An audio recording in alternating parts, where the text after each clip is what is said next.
The old house stood on a hill. It loomed over the town. Its windows were dark eyes. They watched, always watched. The wind howled through the eaves. It sounded like a mournful cry. The Blackwood estate was a place of shadows. It was a place of secrets. The house had stood empty for years. Locals whispered stories about it. They spoke of strange lights and eerie sounds. Some said the house was cursed. Others said it was haunted. But no one dared to venture inside, not anymore. The house was a testament to a bygone era. It was a time of gaslight and horse-drawn carriages.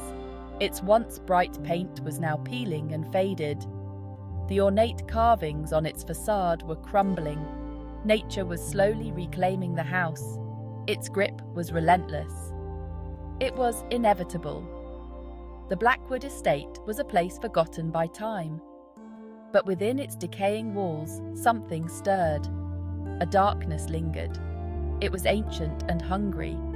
It was waiting for its moment to break free. Elias Blackwood was a man of science. He was an inventor, a visionary, and a dreamer. His mind was a labyrinth of ideas, constantly seeking new frontiers to explore. He was obsessed with pushing the boundaries of knowledge, always striving to uncover the secrets of the universe. His relentless pursuit often led him to the edge of madness. He built the house on the hill as his sanctuary, a place where he could work undisturbed. This house, shrouded in mystery, became a fortress of his intellect and ambition. It was a place where he could conduct his experiments in secret, away from prying eyes and the judgment of society. Here, he could let his imagination run wild. But Elias's work was dangerous. The equipment he used was often volatile, and the experiments he conducted were fraught with peril. He delved into things that man was not meant to know, exploring realms of forbidden knowledge that many believed should remain untouched.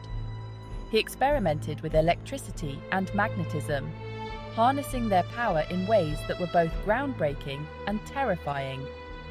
He explored the darkest corners of the human mind, seeking to understand the very essence of consciousness and the soul.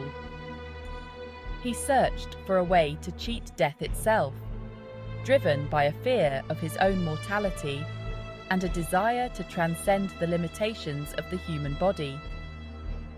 But his experiments came at a terrible cost. The more he pushed the boundaries, the more he lost touch with reality. Whispers spread through the town. People began to talk about the strange happenings at the Blackwood estate. People spoke of strange lights emanating from the house, lights that seemed to defy the laws of nature. They spoke of blood-curdling screams in the dead of night, sounds that sent chills down the spines of those who heard them. I must push the boundaries, no matter the cost.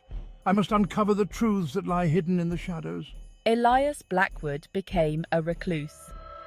His once vibrant personality faded, replaced by a man consumed by his work and his obsessions.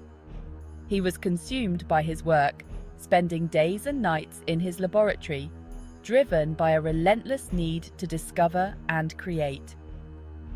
One stormy night, a fire engulfed the Blackwood estate. The sky was lit up by the flames, and the air was thick with smoke. The flames raged through the house, consuming everything in their path. The fire was fierce and unrelenting. They consumed everything in their path. Elias Blackwood disappeared. His life's work, his dreams, and his secrets were all swallowed by the inferno. Some say he perished in the fire, his body never found among the ashes. Others believe he escaped into the night, vanishing into the darkness to continue his work in secret. But no one knew for sure. The truth of what happened to Elias Blackwood remained a mystery, a puzzle that would never be solved. The truth, like the house itself, remained shrouded in mystery. The whispers of the past continued to echo, a haunting reminder of a man who dared to dream beyond the limits of human understanding. The Thompson family arrived on a bright summer morning. The sun was shining, casting long shadows on the ground as they approached the imposing structure of the Blackwood estate. They were filled with the promise of a new beginning, a fresh start away from the hustle and bustle of city life. The air was filled with a sense of anticipation and hope. John Thompson, a writer, had inherited the Blackwood estate from a distant relative. The mansion, with its towering spires and Gothic architecture, seemed like the perfect place for him to find inspiration for his next novel. He saw it as a chance to escape the city, to find peace and quiet in the countryside. The estate, though eerie, promised a sanctuary from the noise and chaos of urban life. He wanted to give his family a better life, a place where they could grow and thrive. The mansion, with its sprawling grounds and ancient trees, seemed like the perfect place to do just that. His wife, Mary, was a painter. She was captivated by the house's unique features, the intricate woodwork, and the stained glass windows that cast colourful patterns on the floors. She was drawn to the house's unique beauty, seeing it as a source of endless inspiration for her art. The mansion's eerie charm seemed to speak to her creative soul. Their teenage daughter, Sarah, was less enthusiastic. She had left behind her friends and the life she knew, and the mansion's dark corridors and creaking floors filled her with unease. She felt a sense of unease, a nagging feeling that something wasn't quite right. The house seemed to whisper secrets, and shadows seemed to move just out of the corner of her eye. She couldn't shake the feeling that they were being watched. Every creak and groan of the old house seemed to echo with unseen eyes. "It's a bit creepy, don't you think?" Mary said, her voice tinged with a mix of excitement and apprehension. "It just needs a little love and attention, sweetheart," John replied, trying to reassure her. He believed that with some effort, they could transform the mansion into a warm and welcoming home. "We can make this place our own," he added, envisioning family dinners in the grand dining room and cozy evenings by the fireplace. Mary nodded in agreement, though she couldn't completely shake off the eerie feeling that clung to the air. "The bones of the house are good," John said, inspecting the sturdy beams and solid foundation. He was confident that with some renovations, the mansion could be restored to its former glory. With a little work, it could be beautiful again. He added, already making plans for the repairs and improvements they would need to make. Despite their reassurances, Sarah couldn't shake the feeling of dread. The house felt heavy, as if it were burdened by the weight of its history. Sarah couldn't shake the feeling of dread. The house felt heavy, as if it were burdened by a dark and troubled past. The air inside was thick, almost suffocating, and the shadows seemed to cling to the walls. It was as if it were burdened by a dark and troubled past. The mansion's exterior, with its weathered stones and overgrown ivy, seemed to tell a story of sorrow and loss. Little did they know, their new home held secrets that would test their courage and threaten to tear them apart. The Blackwood estate was not just a house, it was a living entity, with a history that refused to be forgotten. As they settled in, the Thompsons would soon discover that some secrets are better left buried.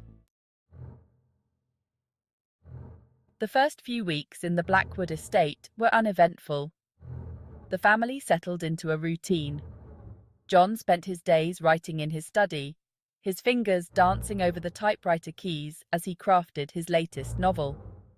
Mary began sketching the house and its sprawling grounds, her artistic eye capturing the eerie beauty of the estate. Sarah, their curious daughter, explored the nearby woods, her adventurous spirit leading her to discover hidden paths and secret clearings. She tried to ignore the strange feeling that followed her, a sense of being watched that she couldn't quite shake. But as the days turned into nights, things began to change. The air grew colder, and an unsettling silence settled over the estate.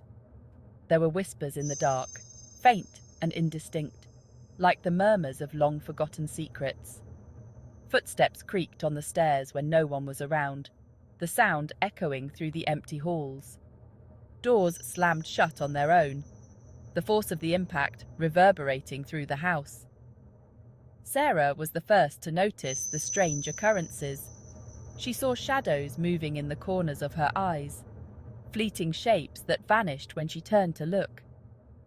She heard voices calling her name in the dead of night, soft and insistent, pulling her from her dreams. Dad, did you hear that? Her voice trembled with fear, the sound barely more than a whisper. Her voice was tight with fear. John, lost in his writing, looked up from his work, his brow furrowed in concern. I thought I heard someone calling my name. S2. Hear what, sweetheart? His voice was gentle, but there was an edge of worry in his tone. Her eyes darted around the room, searching for the source of the sound. It was probably just the wind. He tried to sound reassuring, but even he couldn't shake the feeling that something wasn't quite right. He tried to sound reassuring, but even he couldn't shake the feeling that something wasn't quite right. The whispers grew louder, more insistent, as if they were trying to communicate something important. The shadows grew bolder, creeping along the walls and stretching out like dark tendrils. The whispers grew louder, the shadows grew bolder. The family tried to ignore the strange occurrences, telling themselves it was just the old house settling. But deep down, they knew that something was wrong. Something sinister was lurking in the Blackwood estate. And it was only a matter of time before it revealed itself. The family tried to ignore the strange occurrences. They told themselves it was just the old house settling. But deep down, they knew that something was wrong. Something sinister was lurking in the Blackwood estate, and it was only a matter of time before it revealed itself. As the days passed, the atmosphere grew heavier, the sense of dread more palpable. The family found themselves drawn together, seeking comfort in each other's presence. They spoke in hushed tones, their conversations filled with speculation and fear. What was causing the disturbances? Was it the spirit of a former resident, or something even more malevolent? The answers eluded them, but the fear remained, a constant companion in the dark and silent halls of the Blackwood estate.